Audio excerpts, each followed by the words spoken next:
Welcome back to the WHTV Newscast. My name is Gavin White, and joining me today is Brooke Benny.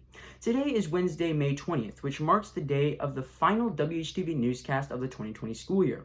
In the lights of the final broadcast, we have quite a few stories for you here today, including a story on when and how to wear a mask in public, a story on the graduating seniors, and also a community spotlight, so stay tuned for that. Our first story is a story on how school closures have affected students at schoolwork.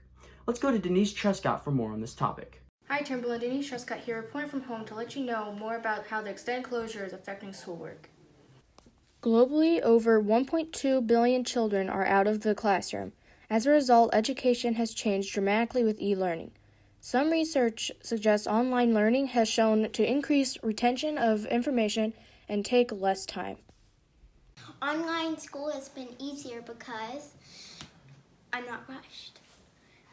Online learning is easier because we don't have as much work and we have to do videos for most of our work, so it's simple. Online school has been a lot easier in my opinion, just because I don't have to deal with the interruptions from other people around me. I could just focus on my work and my work alone. I like online learning because I get to do it with my mom. I like that we still learn the same stuff we learn at school, just it's online. Something I like about online learning is that I can go at my own pace instead of following the class. I can take it slow if I don't understand something. My least favorite part about online learning is that I don't get to see my teacher until next year. The least favorite part about online learning is that some of the videos are really long. My least favorite part about online school is that I don't get to see my friends every day. That's how the extended closure is affecting schoolwork. Thanks for an awesome year and have a great summer, Timberland. Now back to the studio. While in quarantine, you can do and experience some pretty crazy things. Let's go to Brooke Benny, who asked people what the craziest thing they've ever done during quarantine is. Being stuck at home can be such a bore, so people will do whatever they can to get their mind off things during the stay-at-home order. I'm Brooke Benny, and this week I asked people what the craziest thing they've done while staying at home. 2020 has been one crazy year with a plethora of occurrences under its belt, with coronavirus, killer hornets, and other political scares. And although many things have occurred, there is only so much people can do with the stay-at-home order. But many get creative and take advantage of what's around them, whether it's making a fun TikTok or cutting off their hair. I asked 14 people what crazy stuff they've gotten into. So probably the craziest thing that I've done so far over quarantine is get myself a cartilage piercing. I mowed the grass. I stayed up for 53 hours consecutively for absolutely no reason. I'm also learning to drive, and I cut my own hair.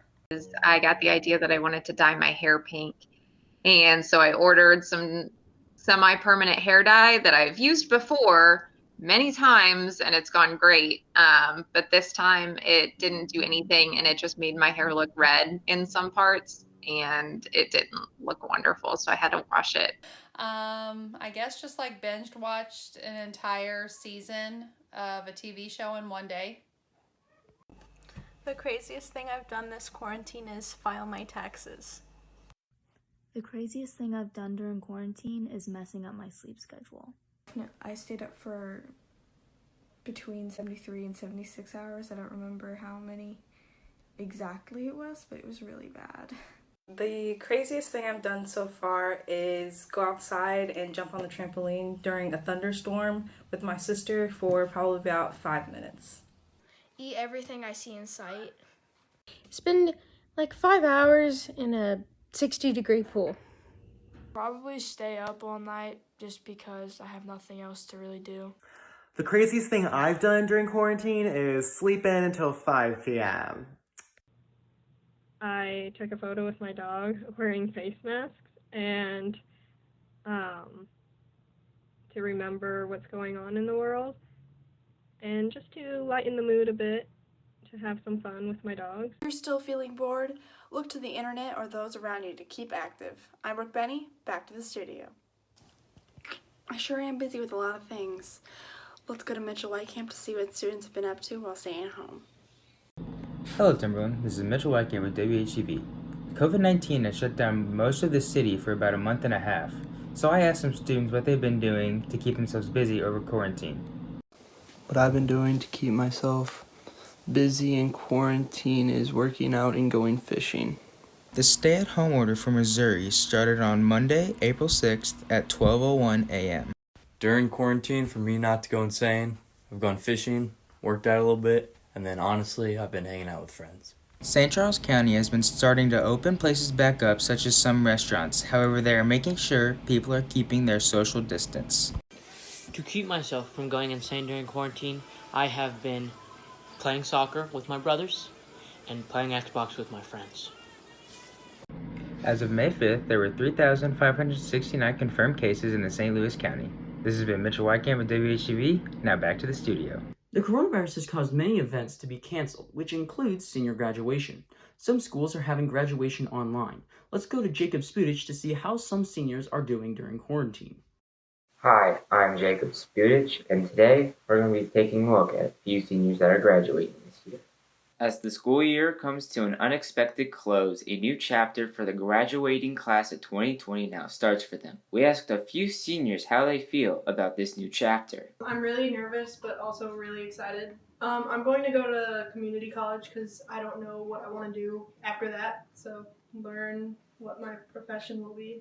Feels kind of weird, kind of unreal, because I just feel like yesterday I was a freshman and everything. I don't know. I'm kind of scared, to be honest. I don't know if I'm really ready for college, but let's just see how it goes from there, I guess. Might to pursue business, but I also want to pursue a minor career in machining. So while I'm in college, I will continue to work at a machine shop while I pursue to get my business administration degree. I'm first going to SCUF for 2 years for A+, and hopefully transfer to UMSL University in St. Louis because they have a good business program there. So We asked Holt Senior Devin Fanning what was the most important lesson he learned at high school, and he responded with, know who your true friends are. And I would say in my case, friends that I've known for a very long time and just people that have always stuck around. You can make friends and you may think they're your friends. You'd never really truly know until you are put to the test and you put that friendship to the test. Timberland seniors are tentatively scheduled for their graduation ceremony on July 25th at the Family Arena. I'm Jacob Spudich, reporting for the last time at Timberland. Now back to the studio. Face feels naked.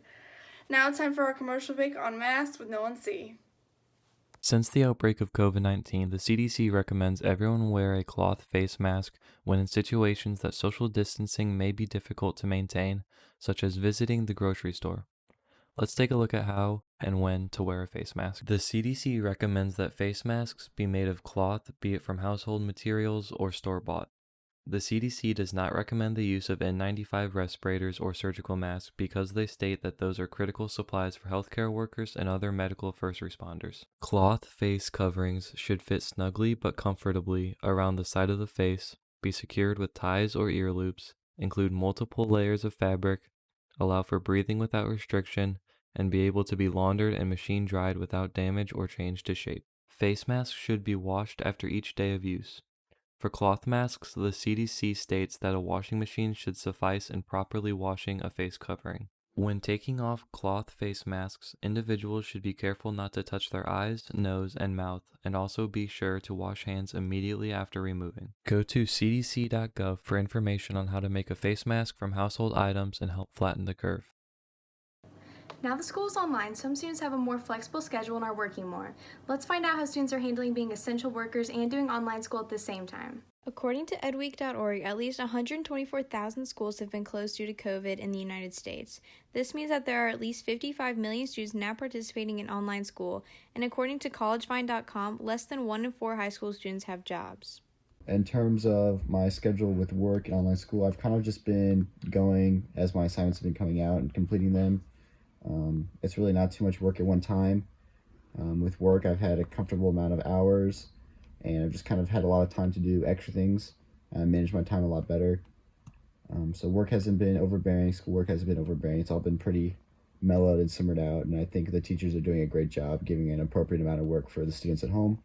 Working impacts my online school studies because it takes up part of my day, which does make me need to be more organized in order to get all of my work done and be on a more strict schedule than most. Upwards of 22 million Americans have lost their jobs, being deemed unessential. Many high schoolers hold fast food and grocery jobs, which are essential. Some students are working even while their parents are out of work. I feel it is an unnecessary risk of exposure to coronavirus for students to be essential workers at this time. They should be focusing on their studies, with the online school being more demanding, and they shouldn't have to worry about bringing in income. That's all I have for today. Now back to the studio. Experience for clients at Legacy Realty Group is just working with somebody that they know and they trust. And our goal is to help either a buyer or seller find the best home or property at the best price, at the best terms for them. I have over 12 years of experience in the real estate arena. I've got over 25 years in sales experience that I bring to the table. You know, we're local. I grew up in Winsville area, know a lot of people here, and we know the neighborhoods, and we know the new construction sites, and you know, it's just a lot of local knowledge. We're an independent agency, so we make all our decisions here locally, and we can make them really fast, so we can keep up with trends in the marketplace and you know, be flexible for our clients. Well, my favorite part about the business is the ease of making things happen for me. You know, whenever you're buying or selling a house, there's a lot of different things that are going on and so many pieces of the puzzle that you have to put together. And what Jason and his team does is they simplify that process and take care and take the hassle out of the buying and selling process. So it's an incredible team to work with. They're super flexible, and you know, they're just a great team to be a part of. So what I would say is that if you're looking for a person that's going to take care of your needs and be not only just an agent for you, but a resource to help you build a team around you for everything you need for your home buying or selling needs, you absolutely want to get in touch with Jason Jacobs. We work with, you know, everybody from first-time home buyers to people moving up to people actually downsizing again. But I would say, you know, majority of the people we're working with are, you know, people that are move-up buyers that probably buying their dream home. We're just a great team that we all work together. You not only get one agent representing you, but you get a whole team. And we just really build on relationships more than just it being, you know, a house or a contract. We really build on trying to get to know them and serve them well. It's more than just, you know, making money. It's more than just a job. It's about building relationships and becoming friends. Some of our best friends were our clients, you know, and just after getting to know them, we've continued, you know, being friends and being in their lives.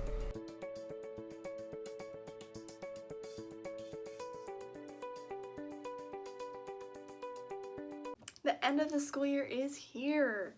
No more homework, still chores. And with this, I bid you all a great week. I'm Brooke Benny.